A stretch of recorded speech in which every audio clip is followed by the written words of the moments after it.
Bonsoir à tous et merci d'être venus. On m'a prévenu il y a à peu près 1 minute 14 que je devais faire le mot d'introduction, donc je vais improviser. Je suis très ému et impressionné puisque le dernier mot d'introduction auquel j'ai assisté c'était au Pouliguen, c'était Christophe Priou. C'est dire si la marche est haute. Le meilleur compliment qu'on puisse faire à Christophe Priou, c'est de passer illimité parce qu'il est unique en son domaine. Donc je vais faire ça à ma façon. J'imagine que c'est le moment où je vous dis que Bertrand est un ami de 20 ans. Il trouve bien que je pense de lui. Mais c'est pas ce que je vais faire puisque Bertrand n'est pas un ami de 20 ans. Je le connais depuis un an et demi, pour une circonstance qui était les élections départementales, où il a accepté d'être notre directeur de campagne, ce qui m'a permis de le rencontrer, parce qu'à un moment on passe plus de temps avec son directeur de campagne qu'avec sa famille. Donc c'est le moment où je passe aux anecdotes gênantes. Non, je plaisante. Alors, après cette campagne, j'ai été amené en plus à le côtoyer dans ses fonctions d'élu, puisqu'il se trouve qu'étant conseiller départemental, je siège aussi au parc naturel régional de Brière, où Bertrand s'occupe du plan alimentaire de territoire. Sujet qui nous est cher à Pornichet et qui nous coûte cher, mais dont on est très fiers.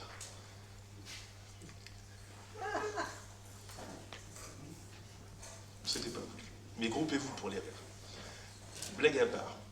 Qu'est-ce que je peux vous dire sur Bertrand? Je ne vais pas énumérer toutes ses qualités parce que tout le monde les connaît. Je ne vais pas souligner son engagement, qu'on côtoie tous, son énergie épuisante, et le fait que ce soit un homme de conviction, puisque chacun sait que ses engagements n'ont pas varié. En revanche, je peux souligner sa loyauté, qualité qui m'est chère et qui est assez peu répandue en politique.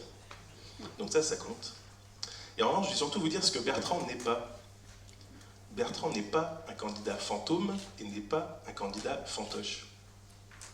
Évidemment, ces qualificatifs s'adressent à deux autres candidats que vous avez peut-être pu voir sur les panneaux électoraux, à côté du même monsieur qui exerce la fonction de président de la République.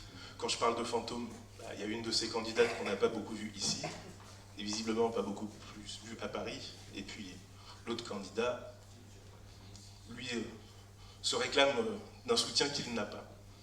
Mais quand je dis pas fantôme et pas fantoche, je voudrais aussi en profiter pour répondre à deux choses que j'ai entendues sur Bertrand depuis qu'il est candidat. La première chose, celle qui me fait le plus rire, c'est que Bertrand Plouvier est un inconnu. Alors les gens qui me disent ça me disent « Ouais, alors Bertrand Plouvier, il était conseiller régional de Bretagne, il est élu à la Baule et maintenant il va être député. » Donc les gens qui me disent ça connaissent son nom, son visage, son parcours, sa situation et ses ambitions. Pour un inconnu, c'est déjà pas mal.